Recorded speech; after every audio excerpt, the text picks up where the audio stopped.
Boa noite a todos. Mais uma vez agradeço aqui a organização da igreja pelo convite de apresentar esse tema para vocês.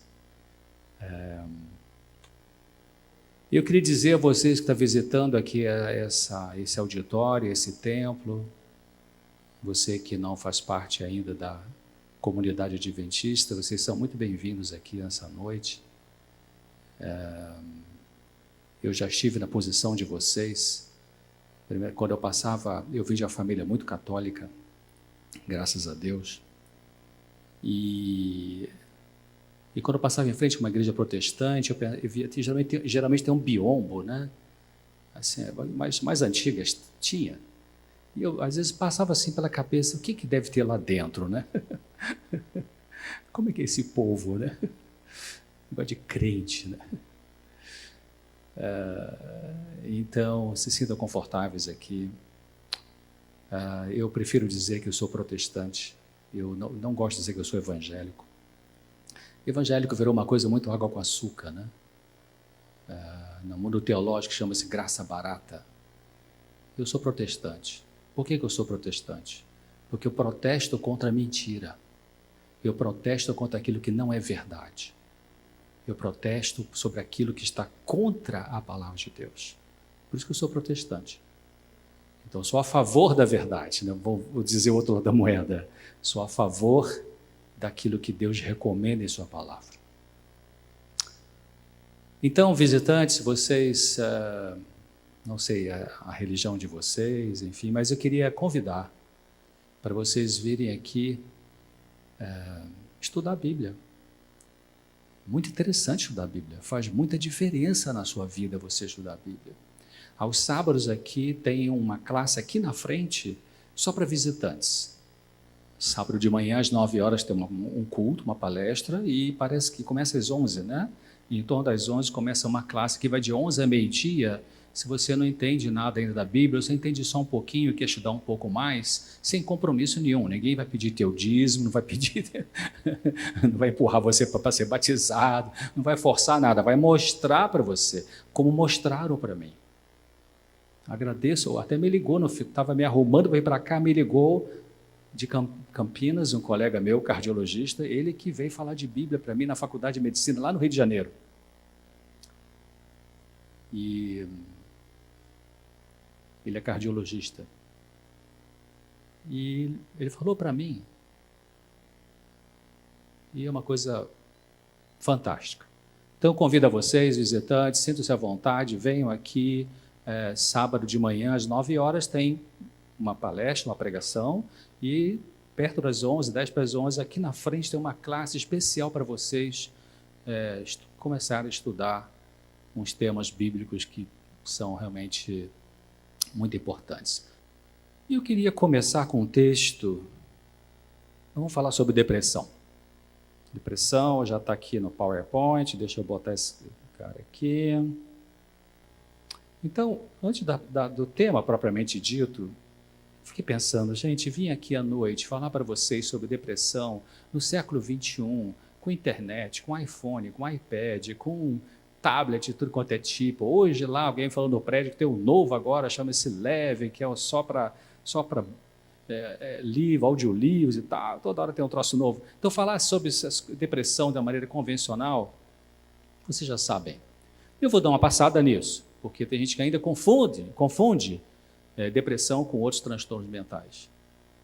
Não é incomum ainda, mesmo nesse século XXI, as pessoas me ligaram, doutor César, atende meu filho, meu marido, minha esposa que está com depressão. Ah, sim, qual é o problema que vocês chamam de depressão? Mas não tem nada a ver com depressão, pode ser esquizofrenia, o pessoal bota, depressão é tudo, né? Então, é bom dar uma olhadinha, relembrar o que é depressão, o que não é depressão. Então, eu vou falar um pouquinho sobre isso. Mas eu queria abrir a Bíblia aqui. Paulo foi um sujeito muito interessante. O apóstolo Paulo, ele era muito ortodoxo, ele era muito Caxias, ele era muito tipo o antigo Papa, né? Outro Papa, durão, tipo o ex-presidente Figueiredo, que uma vez disse, eu quebro e arrebento. Paulo não era fácil, E ele caiu do cavalo, literalmente, na estrada para Damasco, e caiu do cavalo espiritual também. E ele aprendeu uma coisa muito importante que tem a ver com a saúde mental, que é a humildade, que é reconhecer a sua impotência, reconhecer que você precisa de ajuda. E Paulo, então, na experiência que ele passou a ter com o Senhor Jesus Cristo, a mente dele foi sendo mudada. E aqui no livro, na carta de Paulo aos Coríntios, a segunda carta, o capítulo 1, o verso 12, ele fala assim: porque a nossa glória é esta, o testemunho da nossa consciência, de que com simplicidade e sinceridade de Deus, não com sabedoria carnal, mas na graça de Deus, temos vivido no mundo. Eu queria chamar a atenção, ele fala aqui, não com sabedoria carnal, mas na graça de Deus, temos vivido no mundo. Aí eu pergunto, com que mente você tem vivido no mundo? Com que tipo de mente? Com que tipo de sabedoria? O que é uma sabedoria carnal e o que é uma sabedoria espiritual? A sabedoria carnal, ela é aquela convencional. É aquela ordinária. Ordinária no sentido assim de que todo mundo usa. E Paulo está falando aqui que ele aprendeu a usar uma sabedoria extraordinária. Ele recebeu isso. E você pode receber isso. Se você quiser receber isso. E esta mente não carnal é uma dotação cerebral, mental, que vai ajudar muito a pessoa a resolver problemas emocionais, seja depressão, seja fobia, seja pânico, seja o transtorno que for. Então, eu queria começar com essa ênfase no mundo espiritual, porque essa é a grande diferença, queridos. Eu fui num congresso recente de psiquiatria, os professores top do Brasil estavam lá, da Unicamp, da UFRJ, da USP Ribeirão Preto, excelente palestra sobre estresse. E quando chegou no tema sobre depressão, um casal que são professores de psiquiatria da USP, professor Moreno, professor Mário Alevato, psiquiatra que estuda profundamente a psiquiatria molecular, ele é da Marinha do Brasil. E quando chegou no tema sobre depressão, a informação foi: não temos novidades. É fluoxetina, paroxetina, sertralina, venlafaxina, pregabalina, essa turma aí. E atendi uma jovem mulher, pouco tempo atrás, que mora numa cidade longe daqui. Ela tinha usado, jovem, não tem 40 anos. Eu contei, usou mais de 20 medicamentos psiquiátricos. Ansiedade, uma depressão. Por isso que o tema é isso. O que mais além da medicação?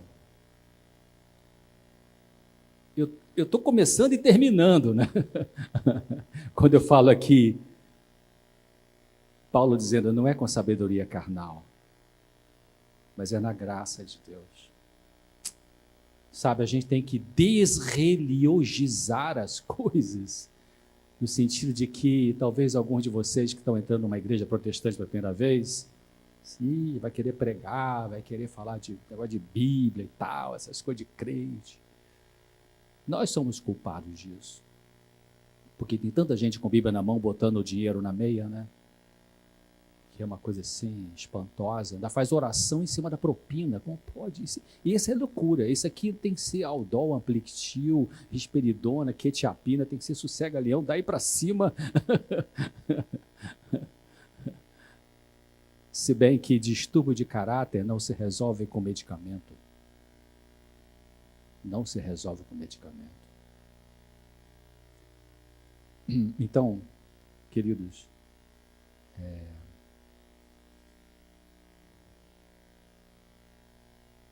vai embora para casa hoje, obrigado. Vai embora para casa hoje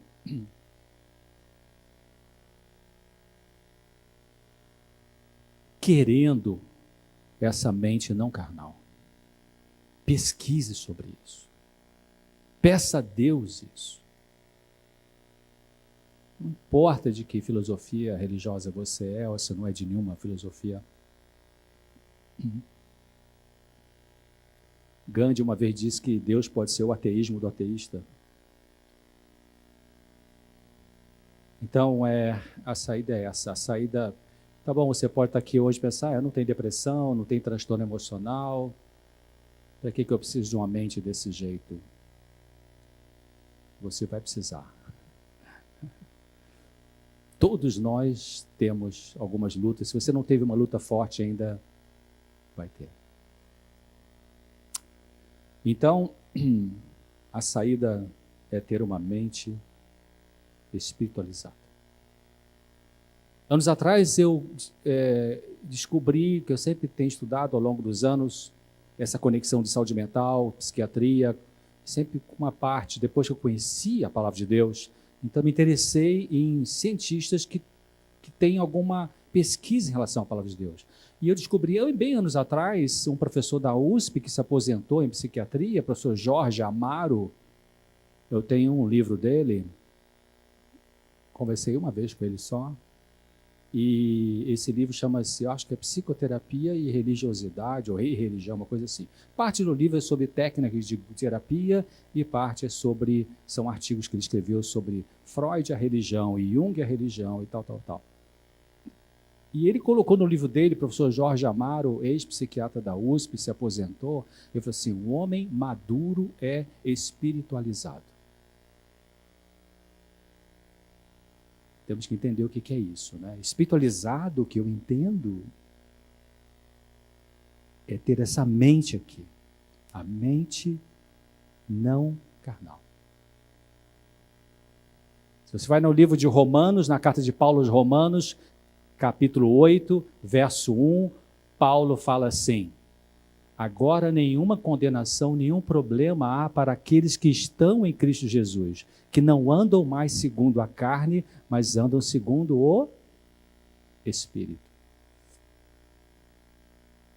Muito importante isso. Essa é a saída, minha gente. Andar no Espírito.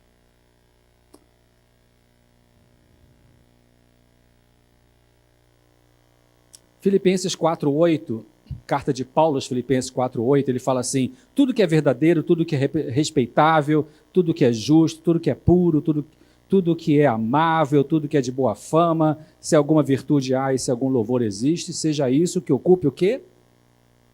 O que deve ocupar então o nosso pensamento? As coisas que são amáveis, positivas.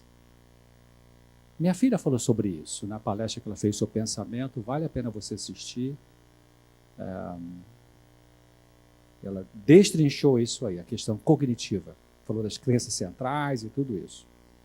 Então, Deus está falando ali para você e para mim que o que deve ocupar o nosso pensamento prioritariamente são essas coisas positivas.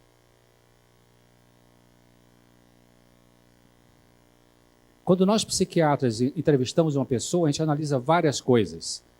A atenção, a memória, a inteligência, a orientação no tempo e no espaço, a afetividade, o juízo crítico, vários itens que tem a ver com a mente da pessoa. E um deles é o pensamento. Quando a gente analisa o pensamento da pessoa, está conversando com a pessoa, está analisando o pensamento dela. Então a gente vê três coisas no pensamento. A gente vê o ritmo, a estrutura e o conteúdo. Então, o conteúdo, o pensamento, Paulo está dizendo aqui, Deus está falando através de Paulo, o conteúdo, sabe, lute para você ter um conteúdo positivo de pensamento. Porque nós somos contaminados, porque tem traumas do passado, porque tem crenças centrais distorcidas, pensamentos distorcidos, nosso conteúdo pode ser negativo, tem pessoas que têm uma mente muito muito pessimista, não é isso? Nada vai dar certo, tudo dá errado. Predominantemente pensa negativo. Algumas pessoas são assim, são negativas. O conteúdo do pensamento delas é cheio de coisa negativa.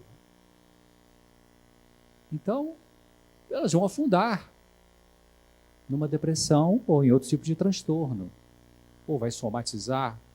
Então é muito importante a qualidade dos pensamentos que a gente nutre. E eu gostei muito de uma coisa que minha filha falou na palestra dela, que eu estava assistindo agora na internet no final da tarde. Ela falou assim, olha, se você pegar então pensamentos, você detecta os pensamentos predominantemente negativos que você tem, de autodepreciação, de autodesvalor, de crítica severa que você faz com você mesmo, de ficar se culpando toda hora, você troca isso por alguns pensamentos da palavra de Deus, porque alguns pensamentos da Bíblia são verdadeiros. E as pessoas que têm distorção de pensamento, alguns pensamentos distorcidos não são verdadeiros. Exemplo, você telefona para uma pessoa, ela é sua amiga, e naquela hora ela não atende o celular, e aí vem no teu pensamento, tá vendo, eu não quis atender meu celular, não quis me atender. Mas você não checou qual é a verdade. Já falei isso aqui outro dia. E você, quando checa no dia seguinte, eu liguei para você não me atendeu, por quê? Eu esqueci o celular lá, não sei onde, quando você me ligou. Então, ela não quis me atender, é uma distorção de pensamento. Então, você tem que detectar a distorção de pensamento e escolher pensar em outro pensamento.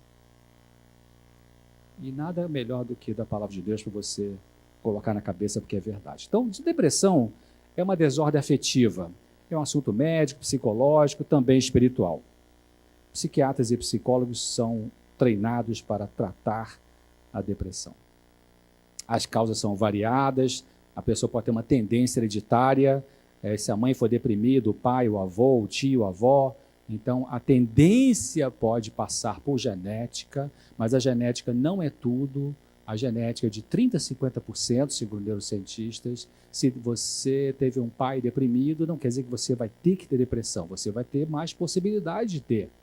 Mas vai precisar de, além da genética, vai precisar de ter outras coisas na sua vida, outras perdas, outras situações mentais, sociais, que podem desencadear essa depressão. Tem gente que teve uma mãe deprimida, um pai com depressão e nunca desenvolveu depressão na sua vida.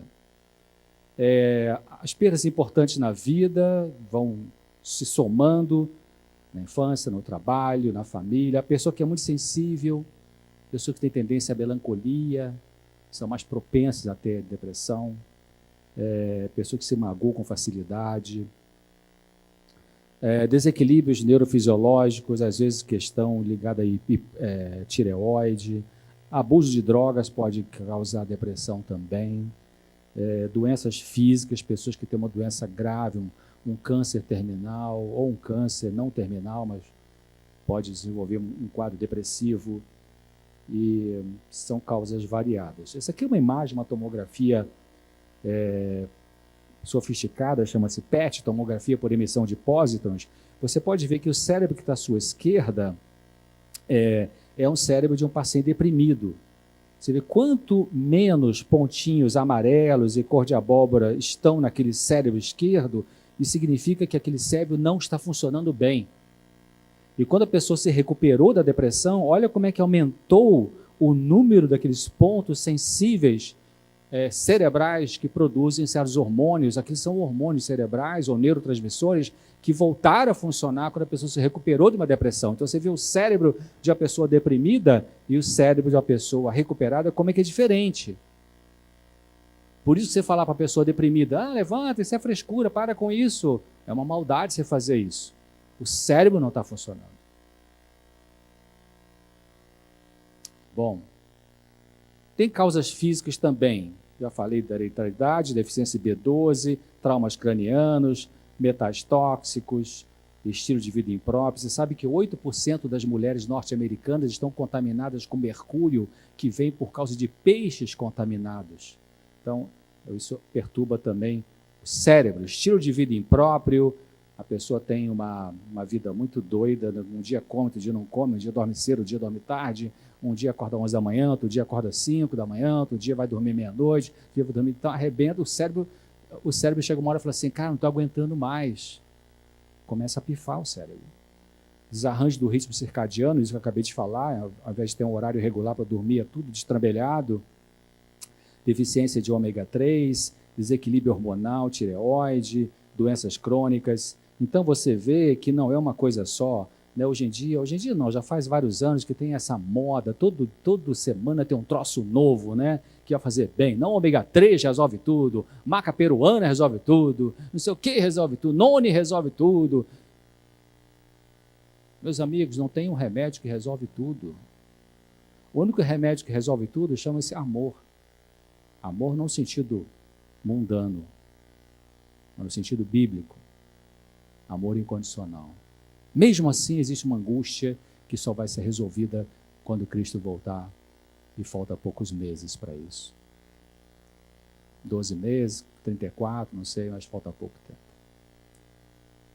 Então, a depressão tem várias causas. Tem causas psicológicas também, divórcio, abuso verbal, sexual, abuso físico, emocional, abuso espiritual, vários tipos de abuso que a pessoa vive, aquilo pode deprimi-la. Punição severa ou perversa, desvalorizar a criança por palavras ou atitudes rudes, então você vai criando nessa criança uma propensão para a depressão. Contato não afetivo com a criança, não tem um abraço, não tem um aconchego, né? Não tem um elogio, não tem um toque, essa criança vai ficando com um núcleo depressivo. Então, se tem uma genética que favorece, se tem uma infância que foi carente para essa criança, e na vida adulta ela casa com a pessoa complicada, ou vai ter um trabalho, um abusador moral, ou ter uma perda importante, então essa sequência de situações difíceis desencadeia uma depressão naquela pessoa. E outra pessoa, talvez os mesmos sintomas, mesmos problemas, vai desencadear uma crise de pânico. Então, as mesmas causas podem gerar transtornos diferentes. E o mesmo transtorno pode vir de histórias diferentes. Isso foi explicado por uma psiquiatra de Harvard, chamada doutora Lee McCullough-Whelan. A morte do pai ou da mãe também, às vezes a morte do pai e da mãe para uma pessoa é muito mais devastadora do que para outras pessoas. Porque tem pessoas que têm um link, um vínculo afetivo, meio que vital com o pai ou com a mãe. E quando morre uma pessoa dessa, é como se o chão saísse. Essa pessoa não conseguiu, mesmo pode ser uma adulta, pode ser um adulto, independentemente de cultura, pessoas que não conseguiram desenvolver uma independência afetiva saudável e aí fizeram um vínculo exagerado com o pai ou com a mãe, e então quando esse pai ou a mãe morre, é um desastre para essas pessoas. E elas têm quebra do vínculo que para elas é insuportável. Então, causa psicológica. Você tem alguns... como é que você vai diagnosticar se a pessoa tem depressão ou não? Ela tem que... Deixa eu ver se voltar no próximo slide aqui. Ok, vou voltar. Bom, tem que ter o estar deprimido, né? A sensação de depressão e tristeza, a maior parte do tempo, a falta de prazer nas coisas que antes dava prazer, incluindo o sexo, a pessoa perde o prazer, ela tem uma sensação de inutilidade, de culpa excessiva, uma dificuldade de se concentrar, ela tem distúrbio do sono, pode ser dormir demais ou dormir de menos, ela pode ter a sensação de fadiga, mesmo tendo dormido uma noite inteira, e geralmente de manhã tem uma falta de energia incrível. É assim, você sabe isso, depressão é assim, tristeza, choro, falta de energia, perda de prazer, pensamentos só predominantemente negativos, a vida não faz sentido, eu não sei por que eu estou aqui, por que Deus não me leva, sou um peso para os outros, fica rodando na cabeça o tempo todo. E vou mostrar o quadro para vocês aqui de uma mulher que estava com ideia suicida e que tinha um bebê, como que ela viveu essa situação de pensamentos muito derrotistas. A gente tem que fazer uma diferença entre depressão e tristeza. A tristeza, ela é temporária, ela não precisa de medicamento, não precisa de tratamento, não precisa de psicólogo. A pessoa vive o luto psicológico e ela depois sai disso aí. Então, uma tristeza pela morte de um ente querido, a tristeza por uma perda de emprego, a tristeza porque uma pessoa muito querida sua mudou para muito longe. Então, tem um tempo. Os cientistas falavam que era de 3 meses a 1 ano que você pode ficar meio triste, meio jururu, como se diz lá no Rio de Janeiro, né? E depois você recupera. Agora, se a pessoa passou mais do que 1 ano, uns estudos mais recentes que eu ouvi falar que pode ir até 2 anos, mas depende de algumas variantes. Mas se você tem uma perda importante e você está triste, o que acontece quando a pessoa... O que acontece em termos de sintomas num luto psicológico, né? Você vai ter tristeza, uma sensação de anestesia da emoção, ou vai dormir muito para poder não pensar naquela dor, ou pode perder o apetite, né? Ou pode atacar a geladeira. As pessoas às vezes começam a atacar muita geladeira, especialmente coisa doce, pode ser o início da depressão. Por que coisa doce? Porque o doce dá uma ligada. A pessoa está para baixo, a energia vai lá e come doce. Ao doce, a glicose, o açúcar dá uma bombada, mas daqui a pouco, pum, arrebenta de novo. Então, a tristeza, ela é temporária, ela passa com o tempo, ela passa com o fato de você ir aceitando aquela situação, você vai parando de brigar com a vida, parando de brigar com Deus, parando de brigar com você mesmo. Você vai, o nome é esse, aceitando uma realidade difícil, dolorosa, mas que você volta a respirar, recupera, levanta e vai tocando a vida. Isso é tristeza, que é diferente de depressão. Depressão tem a depressão leve, depressão moderada e depressão grave. A depressão grave ou severa, ela pode ser, você pode sair da realidade ou não sair da realidade.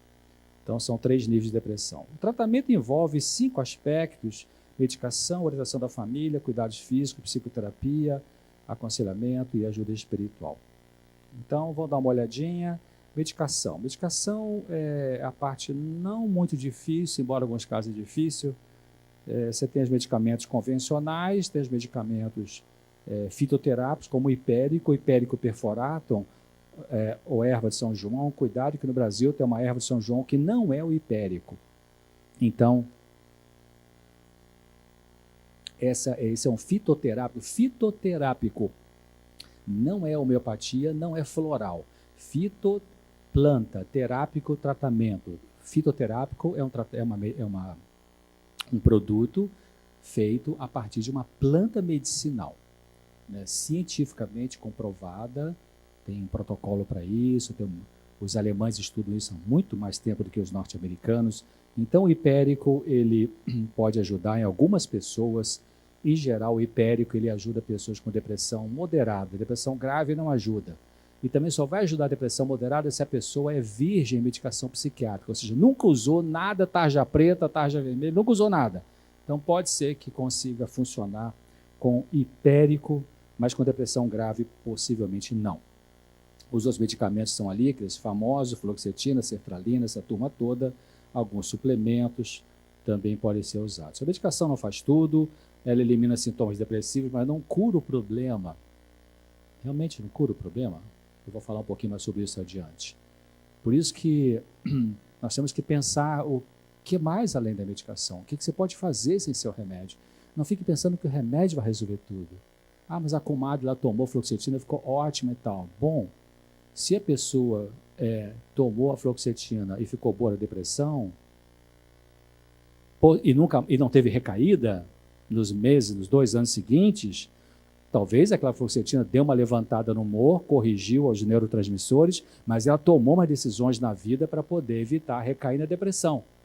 Porque se a pessoa usa a medicação, melhora, sai do quadro depressivo, mas volta a pensar de forma negativa, volta a ser uma pessoa ranzinza, ressentida, não cultiva gratidão, fica cri-cri, chata, reclama de tudo, ela vai cair de novo em depressão.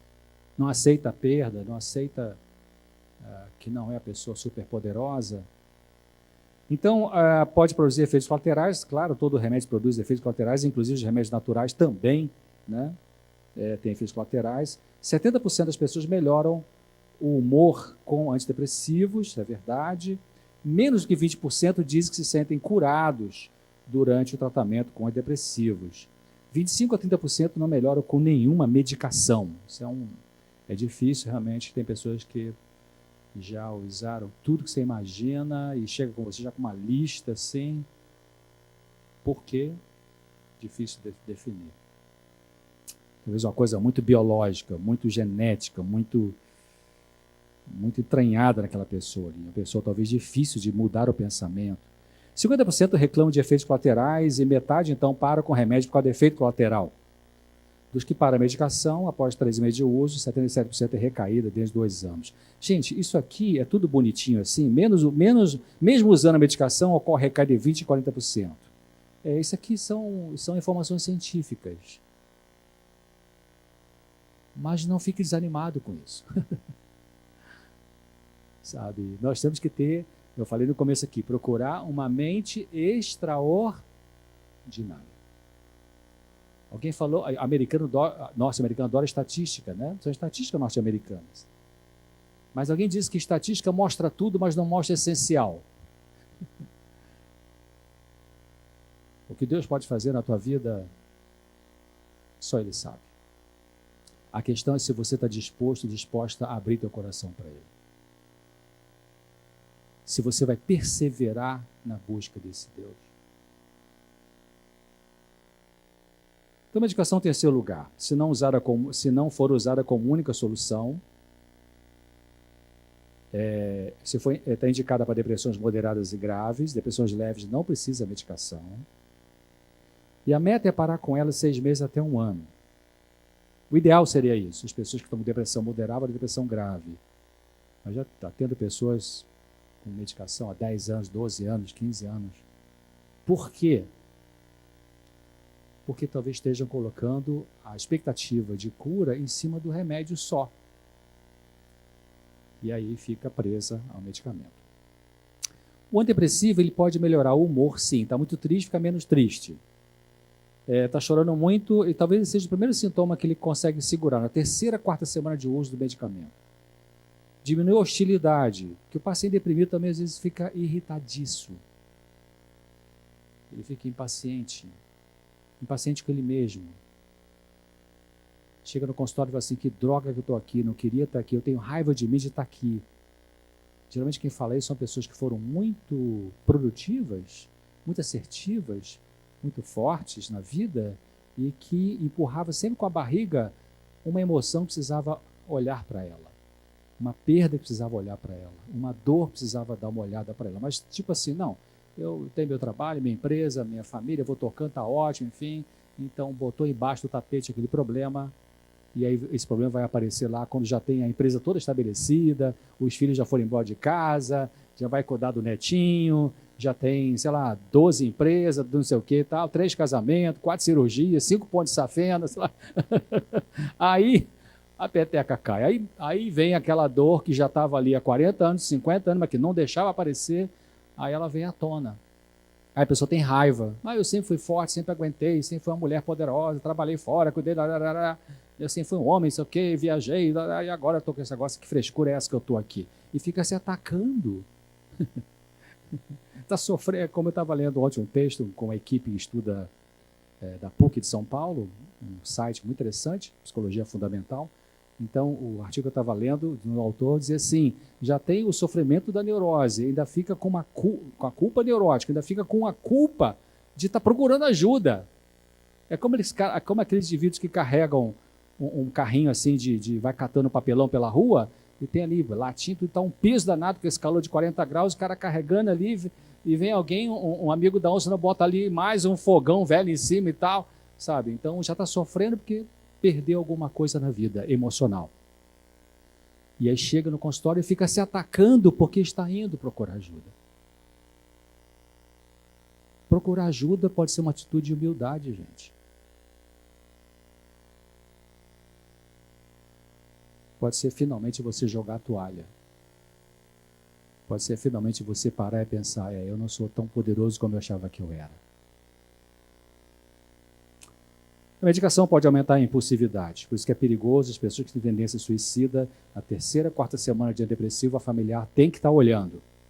Porque às vezes a medicação libera a psicomotricidade, libera a impulsividade, mas não libera o juízo crítico. Pode causar uma atitude, não me importa, a pessoa pode ficar também meio zen no sentido negativo, né? Meio zumbi. Então a medicação faz algumas coisinhas, mas não faz tudo, com medicação nenhuma faz tudo. Nenhuma medicação faz tudo na vida da pessoa. Mesmo as naturais. Cuidados físicos, então, você vai ter ali exercícios, tratar as doenças físicas. A massagem é importante, ajuda a diminuir o cortisol, e o cortisol é um hormônio do estresse que está aumentado em pacientes deprimidos pela irritabilidade. Porque o paciente deprimido, às vezes, no fundo, inconscientemente, ele tem um pensamento de raiva que seria mais ou menos assim, se a gente expressasse isso em palavras. Eu tenho raiva de mim porque eu fui gostar de alguém que não gosta de mim do jeito que eu queria. Que raiva que eu estou de mim. Aí se deprime, porque não teve o amor que a sua expectativa alta construiu. Então vai ajudar a sair da depressão quando aprender a baixar a expectativa. As melhores pessoas do mundo não vão conseguir amar você perfeitamente. A única pessoa que consegue amar você perfeitamente chama-se Senhor Jesus Cristo. O resto, a gente tem falhas, tem limites. Né? A gente tem que perguntar para essa pessoa, você consegue amar todas as pessoas perfeitamente? Não consegue. Então, eliminar açúcar refinado é importante. Na parte da ajuda psicológica, então, a gente vai tentar entender nessa pessoa deprimida, aconteceu uma perda importante no passado dessa pessoa, ela experimenta um processo de luto, né? Alguém querido que morreu, então vamos amparar, vamos dar um colo, não precisa medicar, como eu disse, vamos ajudar essa pessoa a passar por esse processo, que é um processo doloroso, sim. Se passou o tempo, só voltando um pouquinho aqui, se passou mais de um ano e meio, 2 anos, da perda daquela pessoa e ela continua deprimida, aí já não é um luto psicológico, ela já entrou numa depressão. Aquela perda que ela teve, pegou carona e a pessoa já entra num quadro depressivo, aí talvez tenha que ter realmente uma ajuda profissional. Será que tem desapontamentos que a pessoa não resolveu ainda, atuais? Isso está minando a sua saúde emocional? Que desapontamento é esse? Tem que pensar nessas coisas. Existem necessidades exageradas de amor para construir uma autoapreciação? São pessoas muito bebês insaciáveis, né? Que é sempre mamar. Pessoas que elas precisam aprender a dar um pouco para os outros. Ao invés de só, me dá atenção, não me ajuda, não leva para mim aqui, não me leva ali, não me leva lá. Tem que aprender a ser um pouco de si mesmas. As pessoas deprimidas, que quando elas...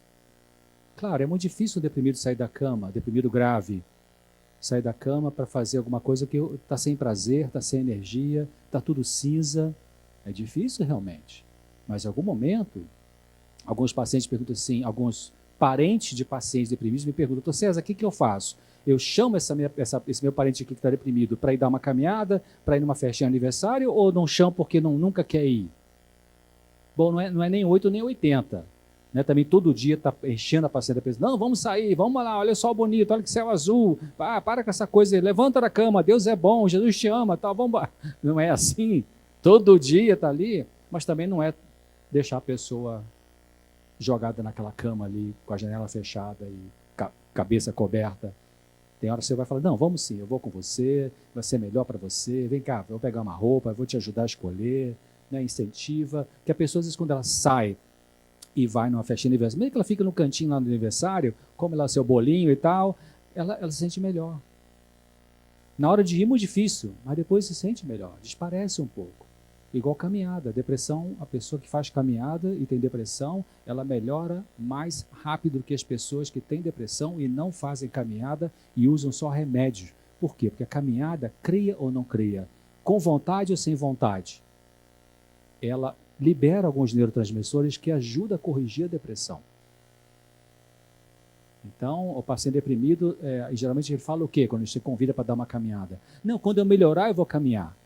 Mas o certo é, eu tenho que caminhar para melhorar. Agora, realmente é difícil o paciente deprimido levantar, a pessoa deprimida levantar da cama e caminhar? Muito difícil. E eu repito para vocês, não é frescura, é o cérebro que não está funcionando. Então, mas essa pessoa tem que entender o lado que ainda funciona de racionalidade. Meu Deus, me dê força, eu vou me levar e vou lá.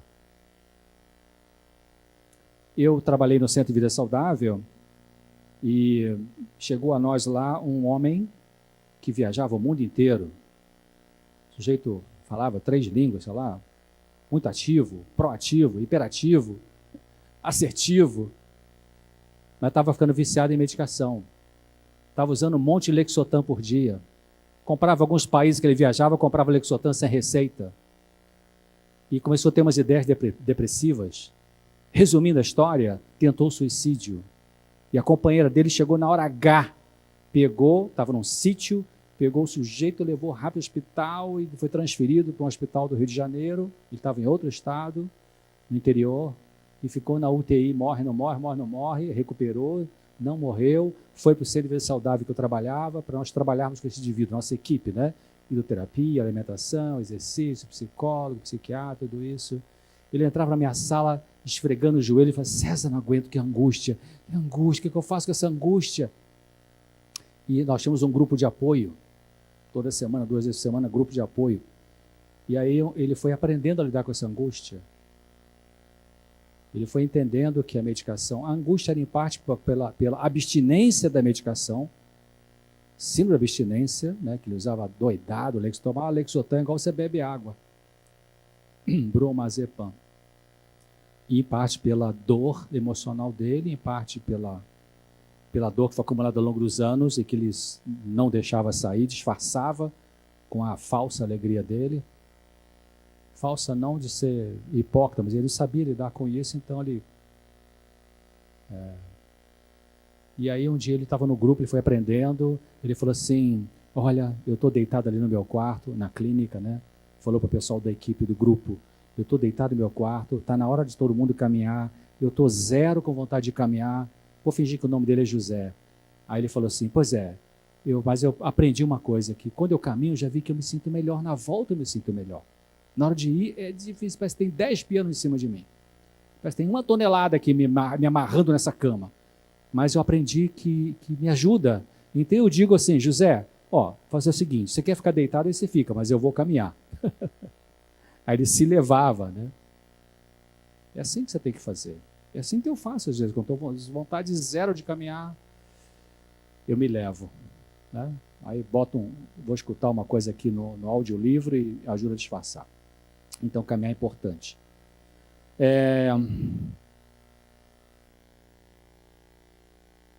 Será que a pessoa está desesperada em relação a alguma coisa? Muitas pessoas se deprimem porque elas perderam a esperança.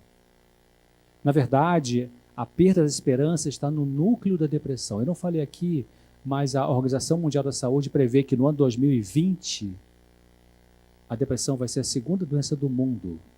E no ano 2030 vai ser a 1ª doença do mundo. 2020, a 2ª deverá ser ainda as doenças cardiovasculares. Por que a depressão está avançando nesse mundo? Perda da esperança. Então, ela está desesperada com alguma coisa? Existem conflitos entre dependência versus independência? Tem dificuldades essa pessoa para desenvolver um contato afetivo com os outros? Isso é muito importante.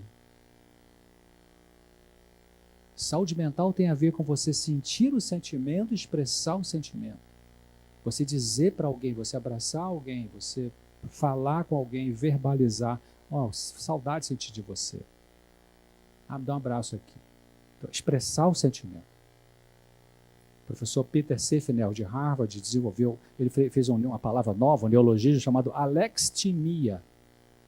Alextimia é a incapacidade de sentir o sentimento. Tem pessoas que são frias, são ótimas profissionais, mas em termos no nível afetivo, elas têm um bloqueio dessa afetividade. Então, esse bloqueio da afetividade pode contribuir, entre outras coisas, para um quadro depressivo. Uma doença mental que é típica de bloqueio da afetividade, é uma anestesia grave do sentimento, chama-se esquizofrenia. Mesmo na criança. Você abraça uma criança esquizofrênica, ela escorrega por você igual um sabonete. Ela não sabe abraçar, não sabe lidar, não tem emoção. ou a emoção está muito anestesiada.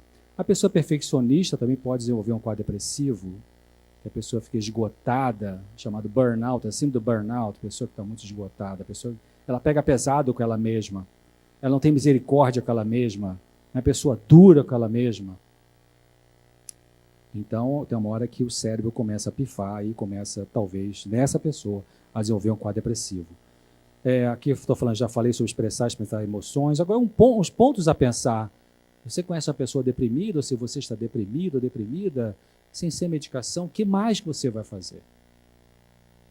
Sem ser a medicação e sem ser aquilo que eu coloquei no começo para você, que é o número 1 para mim, que é a tua relação com Deus, o Deus Criador, botar o joelho no chão e clamar a esse Deus, porque Ele vai te responder.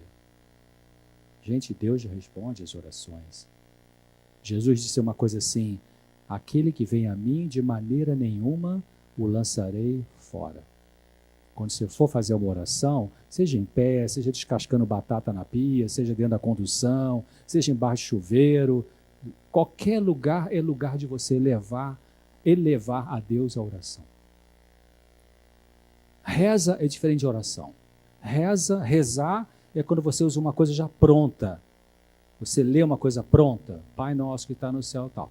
Tem seu lugar isso? Claro que tem seu lugar. Você pode rezar um salmo. A oração é diferente. A oração você usa a sua palavra, você usa é um diálogo que você faz com Deus. Então você abre seu coração a Deus. E Ele vai responder. Então, alguns pontos a pensar. O que a pessoa deprimida perdeu? Não é quem ela perdeu, é o que ela perdeu nessa situação. Admite agora a impotência e que não consegue sozinha? Será que ela chegou nesse ponto? O alívio do sintoma é diferente do aprendizado sobre lidar com a dor. Porque o medicamento alivia o sintoma? Sim, alivia o sintoma. Mas e aprender a lidar com a dor? Queridos, nós vivemos numa sociedade chamada pós-moderna, da Primeira Guerra para cá, em que a ideia da sociedade que a gente vive, que as redes de televisão querem enfiar pela goela dentro da gente, seja a top, seja com a mais simplesinha, você não pode ter dor, você não pode ter dor. Vamos fazer uma coisa para você não ter dor. Aí entra remédio, sexo, novo carro, novo iPad, novo relógio, nova Bíblia, novo, sei lá, qualquer microfone, qualquer coisa. Eu escutei ontem um pedaço, hoje outro pedaço, uma declaração do ex-presidente do Uruguai, José Mujica. Muito linda a declaração dele, né, sobre consumismo. Então, o mundo hoje conspira contra o pensamento. O mundo hoje defende o sentimento. O que vale é o que você sente. Meus amigos, essa filosofia de que o que vale é o que você sente é extremamente perigosa. É tão perigosa quanto você dirigir um carro em que o volante está com uma folga muito grande. Sabe, um carro velho, bem antigo, um caminhãozão. Já dirigi uma picape lá no Mato Grosso que estava aquela folga. Perigoso você dirigir um carro assim. É um carro que está com freio já quase. Uma vez estava chegando em Nova Friburgo aqui na Dutra, meu carro acabou o freio na Dutra. E agora? Aqui perto de São José. Então, aprender a lidar com a dor. O mundo quer enfiar pela sua cabeça dentro de que nesse mundo você vai ser toda a felicidade que você quer ter. Não, você vai ter. Um novo casamento, uma nova medicação vai surgir, Nós temos dores, queridos. Nessa existência há angústia. Você quer recuperar seu bem-estar sem ter que enfrentar suas angústias? Não aguenta muito tempo isso, o remédio não aguenta muito tempo isso. E no consultório a gente vê pacientes que tem um no extremo aqui, o outro no extremo aqui. Eu tenho paciente que chega assim, não quero usar remédio, precisar eu vou usar, mas eu prefiro não usar. Eu gosto mais desses pacientes, que estão dispostos a lidar com a sua angústia, aprender. A gente chama de psicoeducação. E tem aqueles que já chegam, doutor, vai passar um remédio para mim hoje? Eu tenho uma cliente do interior do Rio, E ela, professora aposentada, já tinha usado trocentos remédios. Veio a mim com mais um psiquiatra. Esse é o bom, esse vai resolver. Na base de remédio, né? E aí eu estava tomando 4, 5 medicamentos. Meu Deus, que essa mulher fica em pé. E aí, tomando lá, eu ajustei aqui a dosagem, troquei uma coisa. Depois, aí ela sempre me ligava quase que todo dia. E o que eu faço com isso? O que eu estou com isso aqui? Tarará. Aí um dia ela ligou, eu tinha trocado a medicação, expliquei que ia baixar a dosagem, porque tinha efeito colateral. Uma nova medicação talvez pudesse ajudar um pouquinho melhor. E ela ligou para mim, então César, olha, aquele remédio está me dando esse efeito assim, ruim. E o senhor me dá um remédio para parar com esse efeito ruim? Adoro tomar remédio. Se você é uma dessas pessoas, comece a mudar seu pensamento. Saia desse pensamento ordinário, né, comum, convencional, e comece a desenvolver um pensamento extraordinário, que é o que Deus vai me ajudar a lidar com a minha dor. Que dor é essa que eu tenho que encará-la algum dia da minha vida para poder finalmente sair da situação? Dá para ver a conexão entre o sofrimento atual e a história pessoal do passado? Isso é uma coisa difícil para algumas pessoas. É uma sequência de... Às vezes você está com 42 anos de idade, tem um quadro depressivo agora, com 42 anos. Só que tem uma história atrás. Tem alguma perda ali, uma separação dos pais, um pai abusivo, um namorado violento, um casamento que frustrou por alguma coisa, um problema no trabalho, várias coisas. Aí acontece uma coisa ali na frente, não passou no vestibular, pronto, foi depressão. Não, mas tem uma história atrás. É que, em geral, nossa mente, ela protege de perceber as dores. Estão entendendo o que eu estou dizendo? A nossa mente meio que bota embaixo do tapete aquelas dores muito difíceis da gente encarar conscientemente, porque a dor dói, e a gente não quer sentir dor, então a mente diz assim, tá bom, você quer esquecer? Tá bom, vou esquecer, pá. E aí bota para o inconsciente. Mas ela está ali, é igual uma brasa que está embaixo do pó de serra, né? Está ali, vai queimar o pé. Em algum momento ela vai ter que vir à tona para você ver que dor é essa, da onde ela veio, o que eu posso fazer com ela. Aí sim, aí você começa a ter um caminho de resolução definitiva desse sofrimento mental, porque você vai aprender a lidar com a sua dor. Quem sabe, tá bom, um empurrãozinho medicamentoso, pode ser que tenha, tomara que não.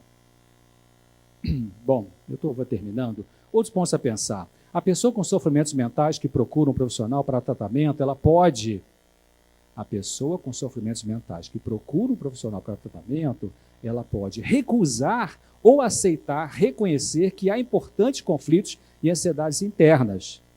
Isso chama-se caminho da recuperação. O caminho da recuperação tem que passar pela aceitação de que tem algumas lutas interiores que você vai ter que dar uma olhada para isso, para ver como resolver. Precisa também reconhecer que tem o direito de mudar seu comportamento na vida. Isso chama-se caminho de mudança inicial. Você decide assim, vou parar de sofrer, não é possível continuar assim. Precisa aprender a colocar limite para as pessoas abusivas, precisa aprender a defender meu dinheiro, precisa aprender a ser uma pessoa mais otimista. Eu tenho direito disso. Porque tem pessoas que se acham que não têm direito de ter coisas boas. A vida é assim, aprendi assim, a lente com que elas enxergam a vida é muito contra elas. E tem pessoas que procuram tratamento e precisam então reconhecer a existência e a importância do mundo inconsciente.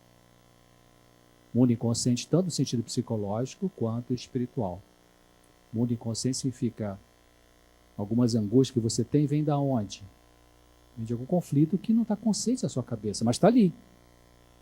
Quando você tem uma febre, hoje liguei para minha filha, meu netinho está com febre hoje.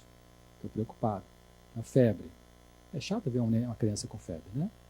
De onde vem essa febre? Tem que descobrir. É amidalite? É apendicite?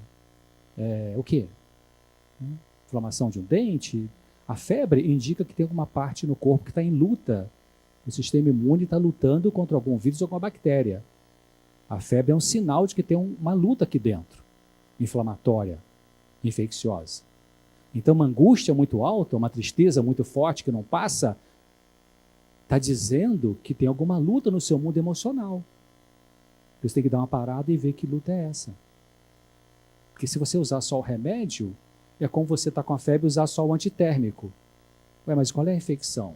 O antitérmico abaixa a febre? Abaixa, mas o que está causando essa febre? Bom, isso aqui minha filha falou. Eu vou pular tudo isso aqui. Eu queria mostrar para encerrar. Esse aqui foi um estudo feito e publicado na revista da UFRJ, com pessoas deprimidas, 75 pessoas deprimidas, que tinham distorções de pensamento. A Thaís falou muito sobre isso, então só vou passar rapidamente sobre isso. Olha, de 75 pacientes, a maioria tinha pensamentos de desesperança, que é o que eu falei, está no núcleo da pessoa deprimida. Então, se você está deprimido, vem aqui na classe estudar um pouco da Palavra de Deus, ela traz muita esperança para você. Essa mulher, ela tinha uma depressão e tinha ideias suicidas. Tem paciente deprimido que tem ideia suicida e tem paciente deprimido que não tem ideia suicida. Tem pessoas que têm ideia suicida, mas não têm coragem de se matar. E tem pessoas que têm ideia suicida e, se der bobeira, vai se matar. E desses tem uma minoria que vão se matar de qualquer jeito. Infelizmente. Botar no melhor psiquiatra do mundo. É um mistério. É um mistério. Igual alguns alcoólatras que nunca vão se recuperar. É um mistério. É a minoria, mas é um mistério. Igual 15% das anoréxicas se suicidam. Que isso? Para mim, tem alguma coisa a mais além dos aviões de carreira, que entra no campo espiritual. Mas essa mulher tinha uma ideia suicida. Ela vivia pensando assim, eu estarei melhor morta. Meu bebê, o conteúdo do pensamento dela era assim, meu bebê ficará melhor sem uma mãe deprimida. Meus pais não gostam de mim e será melhor eu não estar por aqui. Meu marido não me quer, assim ninguém me quer. Nunca serei capaz de lidar com minha vida. Isso rodava dia e noite na cabeça dela. Aí ela começou a tomar medicação e continuar pensando assim, não melhorava. E ela começou então a aprender a lidar com seus pensamentos, com as suas angústias, com os seus conflitos, e ela começou a mudar a forma de pensar. Olha como é que ela começou então a pensar com a ajuda que ela recebeu para entender isso. Eu me recuso a ficar pensando que é melhor morrer. Minha vida está nas mãos de Deus. Meu bebê não ficaria melhor sem minha presença. Sou sua mãe e ele precisa de mim. Posso aceitar o jeito de meus pais me amarem. Meu marido tem os problemas dele e não é por isso que eu vou me maltratar. Posso aprender a lidar com a minha vida. Então, queridos, eu vou ficar por aqui, tinha umas coisas ali. Jesus falou uma coisa interessante, ele falou assim, conhecereis a verdade e a verdade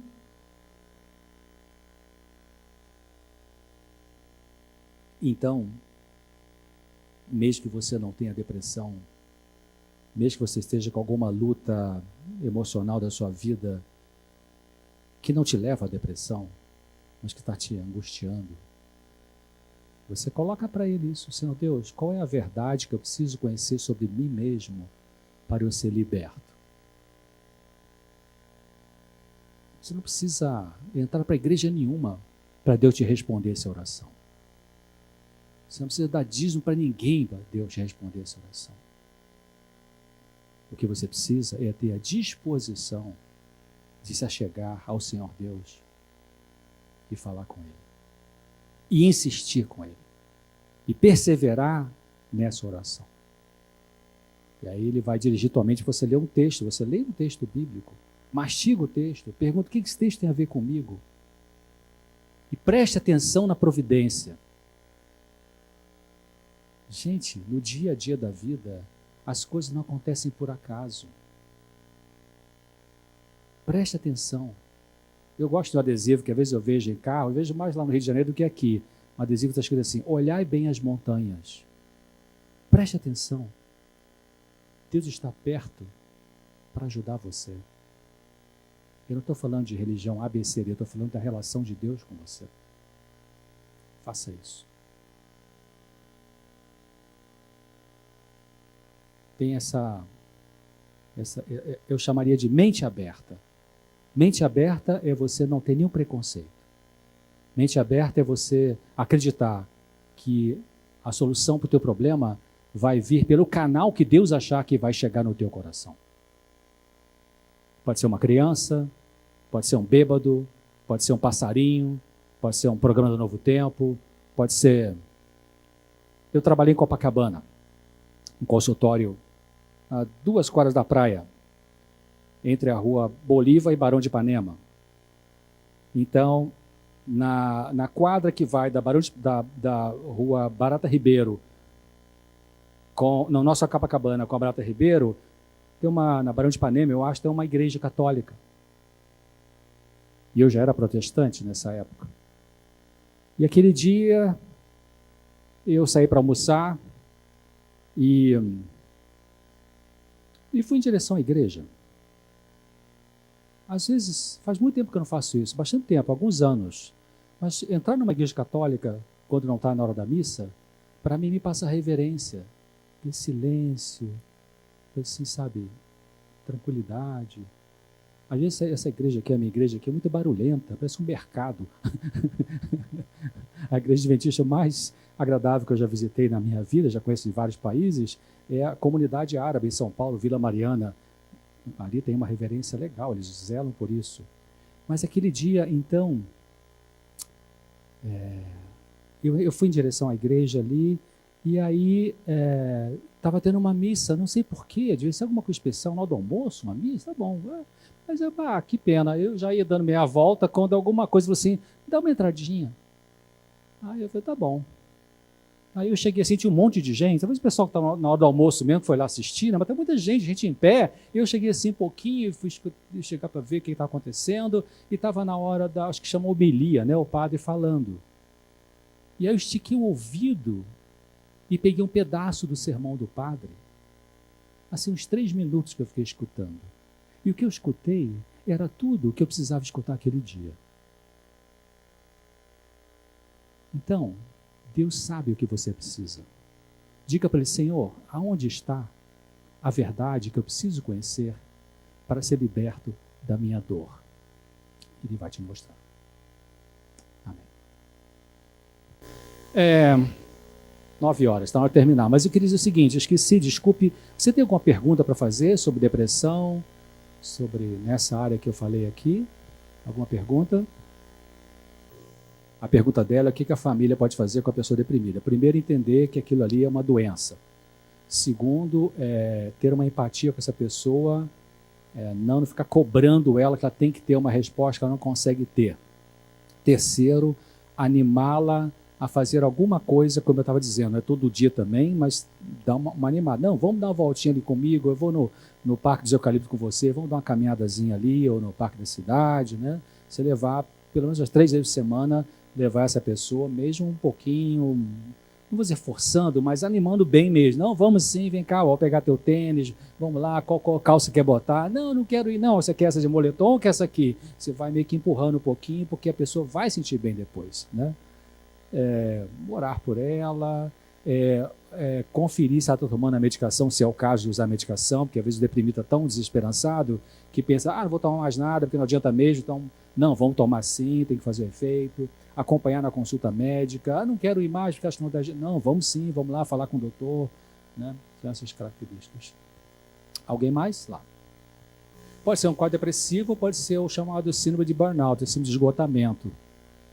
Né? Então, ela precisa de ajuda, né? Se é esgotamento, e a pessoa tem um perfil, tem um trabalho que é muito mecânico, muito manual, aí ela vai ter que ter um lazer mais de leitura, de passeio na natureza. Se é uma pessoa mais intelectual, mais sedentária, trabalha no escritório o dia inteiro e tal, então ela vai precisar de uma atividade mais física para poder caminhar em meio à natureza, para sair desse esgotamento. Vai pedir ajuda, né, delegar um pouquinho, alguém vai chegar e, não, eu ajudo você a fazer isso, não, deixa que eu fique com as crianças, não, olha, eu vou fazer a compra para você no mercado, fica descansando hoje em casa. Então entra o apoio da família ou de alguém, amigo que está ali. Então, pode caminhar para a depressão? Pode. Mas geralmente a depressão vai caminhar nesse caso se a pessoa perde a esperança. Ela pode ficar esgotada, mas não perder a esperança. Então, talvez não entre no quadro depressivo. Alguém mais? Bom, por esse dado só, eu não posso dizer que ela vai ter uma depressão. A pessoa pode não ter vontade de trabalhar por acomodação, por superproteção, porque tem alguém que está sempre bancando as coisas para ela, porque ela tem um desrespeito por si mesma, se acha incapaz de fazer qualquer coisa, que tem uma crença negativa muito, muito pesada de que ninguém vai dar emprego. Não necessariamente é um quadro depressivo. Né? O quadro depressivo tem que ter aquelas características. 2 semanas tem que ter desânimo, tristeza, apatia, falta de vontade de fazer as coisas, falta de esperança. A pergunta dela é se a pessoa vem usando medicação durante vários anos e tal, e de repente não quer mais usar a medicação e quer parar de repente com tudo. Se a pessoa, tecnicamente falando, não deveria fazer isso. Mas há casos que a pessoa para com tudo e ela está com fé, ela está otimista e, coisa que a medicina não sabe explicar, ela para com tudo e não tem síndrome de abstinência. Isso pode ser no mundo das drogas, maconha, cocaína, crack, ou pode ser no mundo dos medicamentos. Eu conheço pessoas que pararam de vez, até me assustaram, um paciente meu parou tudo e não era para ter síndrome de abstinência, não teve. Então vai depender da cabeça, da motivação.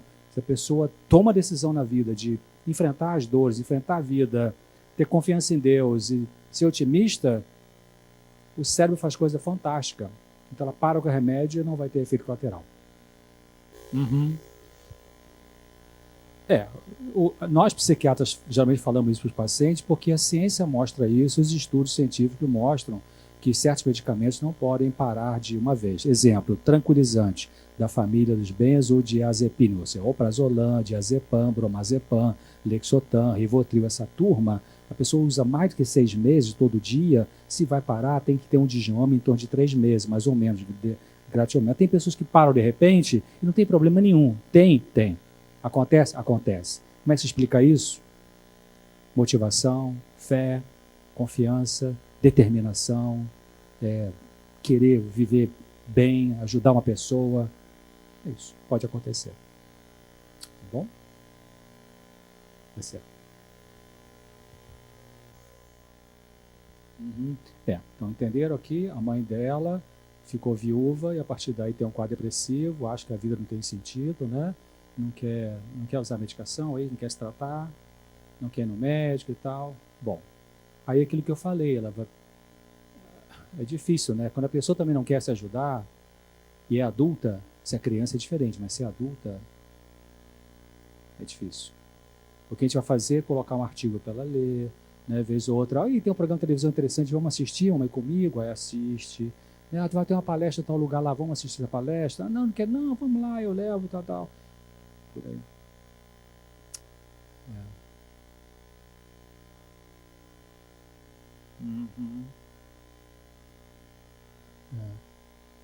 É aquilo que eu falei do vínculo, né? Algumas pessoas, o vínculo foi tão forte que não aceita a perda.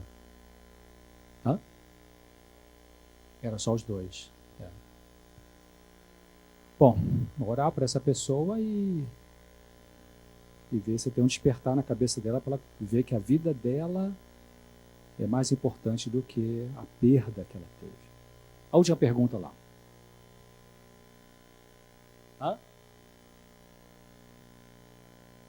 Se existe doença psicológica?